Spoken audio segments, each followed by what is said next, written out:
জাতির পিতার ৪৭তম শাহাদাত বার্ষিকী ও জাতীয় শোক দিবস উপলক্ষে রাজধানীর বঙ্গবন্ধু আন্তর্জাতিক সম্মেলন কেন্দ্রে আওয়ামী লীগ আয়োজিত আলোচনা সভায় বক্তব্য রাখছেন প্রধানমন্ত্রী শেখ হাসিনা।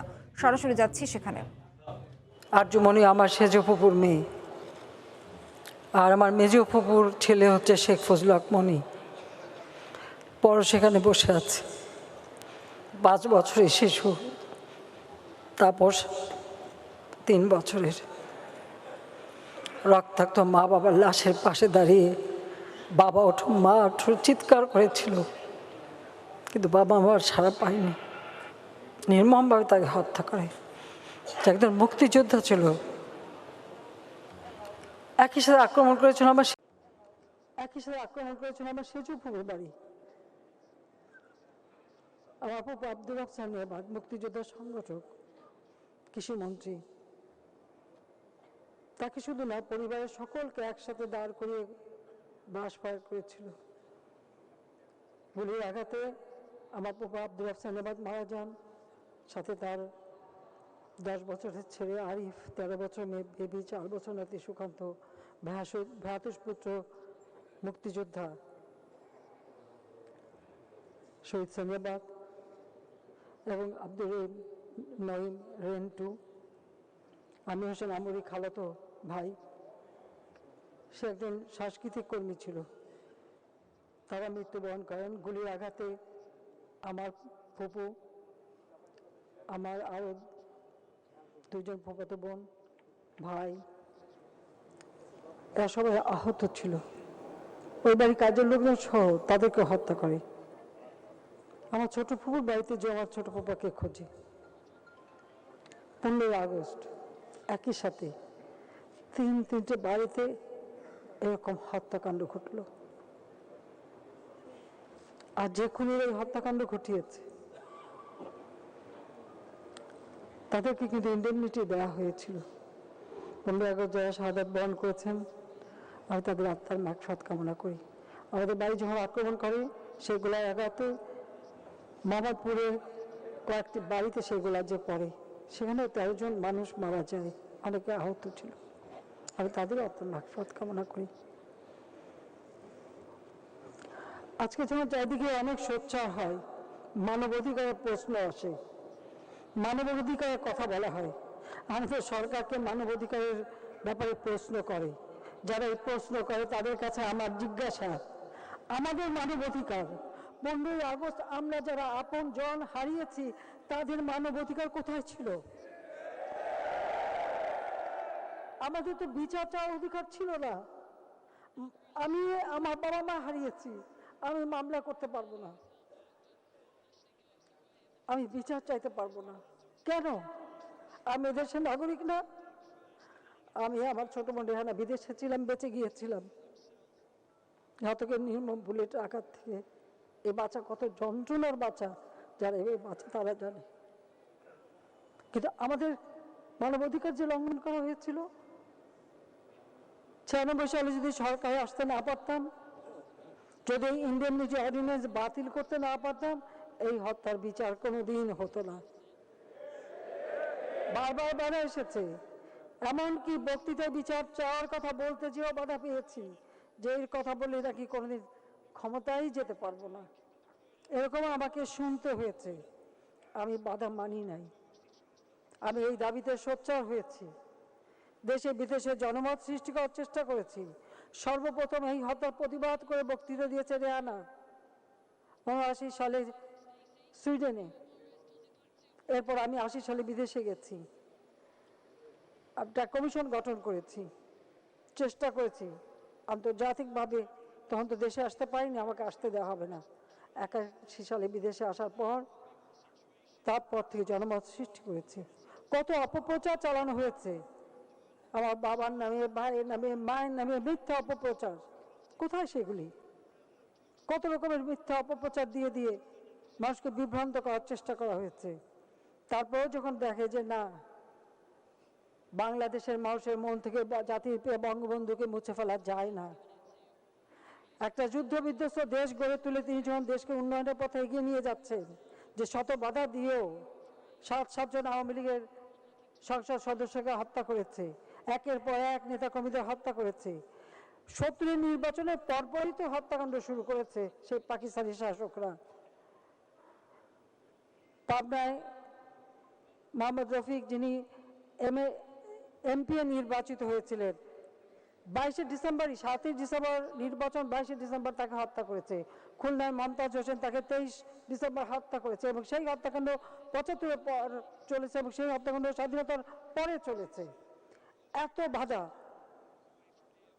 পাটের গুদামে আগুন, থানা লুট, নানাভাবে ব্যতিব্যস্ত করা, তারপর খাদ্যের জাহাজ নগদ অর্থ দিয়ে কেনা, সেই জাহাজ ঘুরিয়ে দিয়ে চুয়াত্তরে দুর্ভিক্ষ ঘটানো, সবই তো একটা চক্রান্ত ছিল। তা এত কিছু করেও যখন পারেনি, তখন এই হত্যাকাণ্ড ঘটালো, বাংলাদেশের ইতিহাস থেকে জাতির পিতার নাম মুছে ফেলে দিল। 7ই মার্চের ভাষণ নিষিদ্ধ, মুক্তিযুদ্ধের ইতিহাস বিকৃত। 15ই আগস্ট 32 নম্বর ওই ধানমন্ডি, লাশগুলি তো পড়েছিল। কত স্লোগান, বঙ্গবন্ধু আমরা আছি যেখানে, তুমি আছো যেখানে, আমরা সেখানে, অনেক স্লোগান তো ছিল। কোথায় ছিল সে মানুষগুলি? একটি মানুষ ছিল না সাহস করে এগিয়ে আসার, একটি মানুষ ছিল না প্রতিবাদ করার। কেন করতে পারেনি? এত বড় সংগঠন, এত সমর্থক, এত লোক, কেউ তো একটা কথা বলার সাহস পায়নি। 15ই আগস্ট থেকে 16ই আগস্ট ওই লাশ পড়েছিল। 16ই আগস্ট বঙ্গবন্ধু শেখ মুজিবকে নিয়ে গেল টুঙ্গিপাড়া, কারণ দুর্গম পথ, যেতে 24 ঘন্টা, 22 থেকে 24 ঘন্টা সময় লাগে, তাই কেউ যেতে পারবে না। তাই সেখানে নিয়ে মা বাবার কবরের পাশে সেখানে মাটি দিয়ে আসে। সেখানকার মৌলভী সাহেব আপত্তি করেছিলেন যে আমি গোসল দেব, কাফন দাফন, কিছু নিয়ে যাননি, শুধু দিয়ে গেছেন, একটা দেশ দিয়ে গেছেন, একটা জাতি দিয়ে গেছেন, পরিচয় দিয়ে গেছেন, আত্মপরিচয় দিয়ে গেছেন। বিধ্বস্ত বাংলাদেশকে গড়ে তুলে উন্নয়নের পথে যাত্রা শুরু করে দিয়েছেন। কিছুই নিয়ে যাননি বাংলাদেশের মানুষের কাছ থেকে। বাংলাদেশের গরিব মানুষকে যে রিলিফের কাপড় তিনি দিতে পারতেন, সেই রিলিফের কাপড়ের পাড় ছেড়ে সেটা দিয়েই তাকে কাফন দেওয়া হয়েছিল। বাংলাদেশের মানুষের কাছে কিছু নিয়ে যায়নি, আমার বাবা মা ভাই বোন কেউ কিছু নিয়ে যায়নি। ওই 16 তারিখে সমস্ত লাশ নিয়ে বনানীতে মাটি চাপা দিয়ে রাখা হয়েছিল। মুসলমান হিসেবে যে এতটুকু দাবি থাকে জানাজা পড়ার, সেটাও তো পড়েনি। একটু কাফনের কাপড় সেটাও দেয়নি। কিন্তু 75-এর ঘাতকরা হত্যার পর বাংলাদেশকে ইসলামিক রাষ্ট্র ঘোষণা দিয়েছিল, কিন্তু ইসলামিক কোনো বিধি তারা মানেনি। আমার এটা প্রশ্ন, আমাদের নেতারাও তো এখানে আছেন, জাতিপিতা তো অনেকে ফোনও করেছিলেন। কি করেছিলেন তারা? বেঁচে থাকতে সবাই থাকে, মরে গেলে যে কেউ থাকে না তার জীবন্ত প্রমাণ। এই জন্য আমি কিছু আশা করি না, কিন্তু আমার একটাই কথা, এই দেশ জাতির পিতা স্বাধীন করেছিলেন এই দেশের দুঃখী মানুষের মুখে হাসি ফোটাবেন বলে। তাই আমার একটাই প্রচেষ্টা, সব সহ্য করে নীলকণ্ঠ হয়ে শুধু অপেক্ষা করেছি কবে ক্ষমতায় যেতে পারবো আর এই দেশকে জাতির পিতার স্বপ্নের দেশ হিসেবে গড়ে তুলতে পারবো, দুঃখী মানুষের মুখে হাসি ফোটাতে পারবো, তাহলেই এই হত্যার প্রকৃত প্রতিশোধ নেওয়া হবে। আর বিচারের বাণী তো নিবৃত্ত কাজে। আমি ফিরে এসেও তো বিচার করতে পারিনি। আমি 81 সালে ফিরে এসেছি, 96 সালে সরকারে গিয়েছি, এই সময় কতবার ওই হাইকোর্টে গিয়েছি, বক্তৃতা দিয়েছি, বিচার আদালতে গেছি। আমাদের তো মামলা করারও অধিকার ছিল না, কারণ ইন্ডেমনিটি দিয়ে তাদেরকে পুরস্কৃত করা হয়েছে, পুরস্কৃত করে বিভিন্ন দূতাবাসে চাকরি দেওয়া হয়েছে। তাদের এই খুনিদেরকে রাজনৈতিক দল গঠন করবার সুযোগ দেওয়া হয়েছে। জিয়াউর রহমান তাদের নিজে উদ্যোগী হয়ে লিবিয়াতে তাদের আশ্রয়ের ব্যবস্থা করে দিয়েছে। পাকিস্তানের প্রেসিডেন্ট ভুট্টোকে অনুরোধ করে তার মাধ্যমে লিবিয়ার প্রেসিডেন্ট গাদ্দাফিকে সাথে কথা বলে এই খুনিদের সেখানে রাজনৈতিক আশ্রয়ের ব্যবস্থা করে দিয়েছে এবং পরবর্তীতে এদেরকে বিভিন্ন দূতাবাসে চাকরি দিয়ে জিয়াউর রহমান পুরস্কৃত করেছে। সে যদি খুনি না হবে, ষড়যন্ত্রকারী না হবে, তাহলে খুনি মোস্তাক তাকে সেনাপ্রধান করবে কেন, আর সে এই খুনিদেরকে কেন আশ্রয়ের ব্যবস্থা করে দেবে? শুধু সেখানেই থামে নাই। ব্যারিস্টার মইনুল হোসেন অনেক কথা বলেন, আপনারা শুনেন। আইনজীবী সুধী সমাজ সুশীল বাবু, তিনি কি করেছিলেন? ওই খুনি পাশা এবং হুদাকে নিয়ে তিনি একটি রাজনৈতিক দল করেছিলেন, প্রগতিশীল গণতান্ত্রিক শক্তি প্রগোস। ব্যারিস্টার মইনুল হোসেন প্রগতিশীল গণতান্ত্রিক শক্তি নামে, প্রগোস নামে তিনি একটি রাজনৈতিক দল গঠন করেন। আর জেনারেল এরশাদ সে এসে ওই খুনি ফারুককে দিয়ে ফ্রিডম পার্টি গঠন করায়। আর খালেদা জিয়া তো আরো এক ধাপ উপরে। খুনি ফারুক, রশিদ এবং হুদা তাদেরকে নির্বাচনে প্রার্থী করে,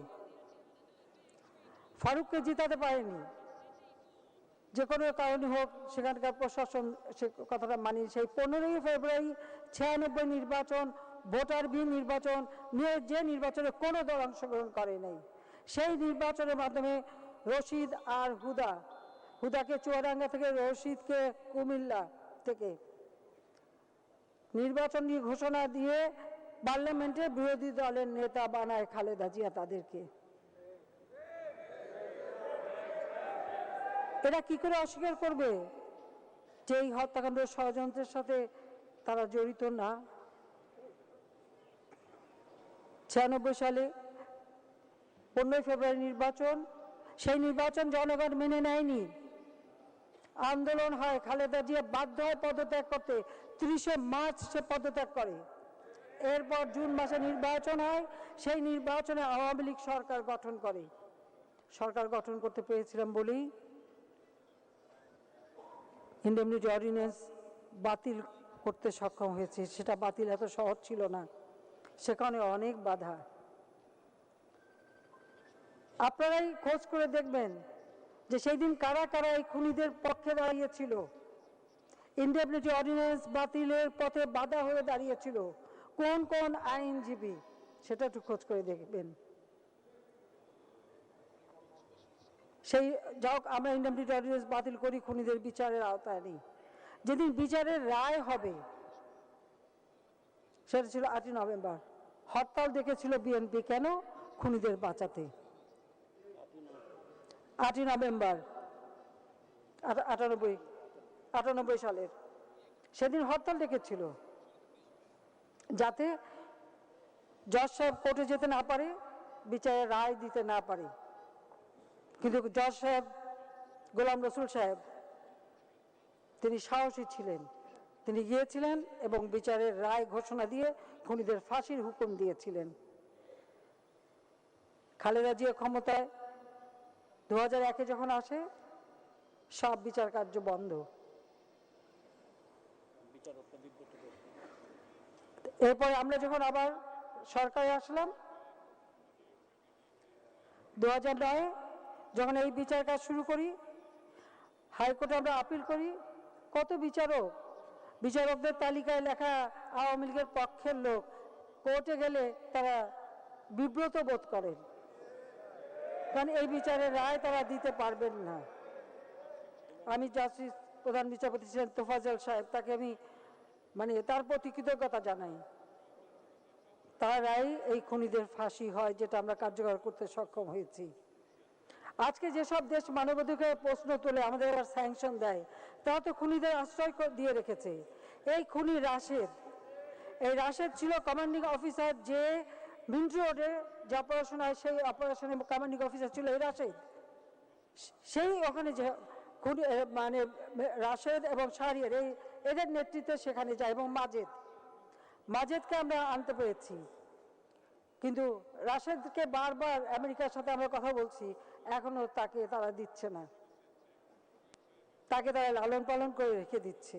আর নূর কানাডায়, এদের কাছ থেকে আমাদের কাছে মানবতার মানবতার নিতে হয়, সবক নিতে হয়। তারা আমাদেরকে মানবতার সবক শিখায়, যারা সেই আমার বাবা মা নারী শিশু তাদেরকে হত্যা করেছে, তাদেরকে তারা রক্ষা করে। রশিদ লিবিয়াতে পড়ে থাকে, মাঝে মাঝে পাকিস্তানে যায়। ডালিমের খোঁজ পাকিস্তানের লাহোরে আছে এটুকু জানি, কিন্তু খুব বেশি খবর পাওয়া যাচ্ছে না। মুসলিম উদ্দিন ইন্ডিয়ায় আসামের কোন অঞ্চলে ছিল, বহু চেষ্টা করেছি, তাকে খুঁজে পাওয়া যায়নি। এরা নাম টাম পাল্টে রয়ে গেছে, তবুও চেষ্টা করে যাচ্ছি। এই কয়জনকে আমরা আনতে পারিনি এখনো, বাকি সব খুনিদের একে একে আমরা নিয়ে এসেছি। থাইল্যান্ডে হুদা আটকা পড়েছিল, থাইল্যান্ডের রাজাকে আমি মেসেজ দিয়েছিলাম, তখনকার প্রাইম মিনিস্টার, তারা আমাদের সহযোগিতা করেছিল, তাদেরকে আমরা ফেরত এনেছিলাম। মহিউদ্দিনকে আমরা ফেরত আনতে পেরেছিলাম, আর ফারুক এরা তো ছিলই। যে কয়জন আমরা পেয়েছি সেই রায় কার্যকর করেছি। আমার প্রশ্ন যে আমাদের মানবাধিকার কোথায়, তার কি জবাব আমরা পাবো? যারা খুনিদের লালন পালন করলো, অর্থাৎ যারা মানবাধিকার লঙ্ঘনকারী, খুনি বা কোনো না কোনো জঙ্গি সন্ত্রাসী, তাদের মানবাধিকার নিয়ে এরা ব্যস্ত। এবং বিএনপি তো এদের মদতদাতা, বিএনপি এদের লালন পালনকারী, কাজে তাদেরকে তারা লালন পালন করে। আমি আজকে এটুকু বলবো যে আমি আওয়ামী লীগের কাছে কৃতজ্ঞতা জানাই, আমি কৃতজ্ঞতা জানাই বাংলার জনগণের কাছে। 2009 নির্বাচনে সরকার আসার পর পরপর 3 বার আমাদের নির্বাচনে ভোট দিয়েছে, আমরা দেশ সেবার সুযোগ পেয়েছি। জাতির পিতার হত্যা শুধু বিচারই আমরা করিনি, আমরা যুদ্ধাপরাধীদের বিচার করতে সক্ষম হয়েছি। পাশাপাশি যে আদর্শ নিয়ে বাংলাদেশ স্বাধীন করেছিলেন জাতির পিতা বঙ্গবন্ধু শেখ মুজিব, সেই আদর্শ আবার ফিরিয়ে আনতে সক্ষম হয়েছি। আজকে বাংলাদেশ দারিদ্র্য বিমোচনে যথেষ্ট আমরা অগ্রগামী, প্রায় 40 ভাগ থেকে 20 ভাগে আমরা নামাতে সক্ষম হয়েছি। আজকে বাংলাদেশে খাদ্যে আমরা স্বয়ংসম্পদা অর্জন করতে পেরেছি। বাংলাদেশকে যুদ্ধ বিধ্বস্ত দেশ গড়ে তুলে জাতির পিতা স্বল্পোন্নত দেশের স্বীকৃতি অর্জন করে দিয়ে গিয়েছিলেন, যেটা ধ্বংস হয়ে গেছিল 75-এর পর, আমরা পুনরায় সেটাকে উদ্ধার করে আজকে উন্নয়নশীল দেশের মর্যাদা আমরা অর্জন করতে সক্ষম হয়েছি। জাতির পিতা দুঃখী মানুষের মুখে হাসি ফুটাতে চেয়েছিলেন, আপনারা দেখেছেন। গৃহহীন ভূমিহীন মানুষ, তাদের জন্য তিনি ঘর করে দিয়ে কাজ শুরু করেছিলেন। তারই পরঙ্ক অনুসরণ করে দেশের একটি মানুষও গৃহহীন থাকবে না, মুজিব বর্ষা আমাদের ঘোষণা, আমরা তা বাস্তবায়ন করে যাচ্ছি। একটা ভূমিহীন মানুষ যখন ঘর পাচ্ছে, ঘরের সাথে সাথে তাকে নগদ টাকা, জীবন জীবিকার ব্যবস্থা করে দিচ্ছি। তার মুখের যে হাসি, সেই হাসিটা যখন আমি দেখি, আমার মনে হয় এই হাসি দেখে নিশ্চয়ই আমার বাবার আত্মা শান্তি পায়, নিশ্চয়ই বেহেশতে থেকে তিনি দেখেন। তিনি চেয়েছিলেন স্বাস্থ্যসেবা জনগণের দোরগোড়ায় পৌঁছে দিতে। কমিউনিটি ক্লিনিক আমরা তৈরি করেছি। তিনি পল্লী স্বাস্থ্য কেন্দ্র করতে চেয়েছিলেন, সেই আদর্শ নিয়েই আমি কমিউনিটি ক্লিনিক করি, যেটা খালেদা জিয়া এসে বন্ধ করে দিয়েছিল, চালু করেছে। আজকে 30 প্রকার ঔষধ আমরা তার মাধ্যমে বিনা পয়সায় দিচ্ছি। মাতৃমৃত্যু হার কমিয়েছে, শিশু মৃত্যু হার কমিয়েছি, মানুষের স্বাস্থ্য সেবা আমরা দিয়ে যাচ্ছি। আমরা শুধু খাদ্যের স্বয়ংসম্পূর্ণ, খাদ্য পুষ্টি ব্যবস্থা আমরা করে দিচ্ছি।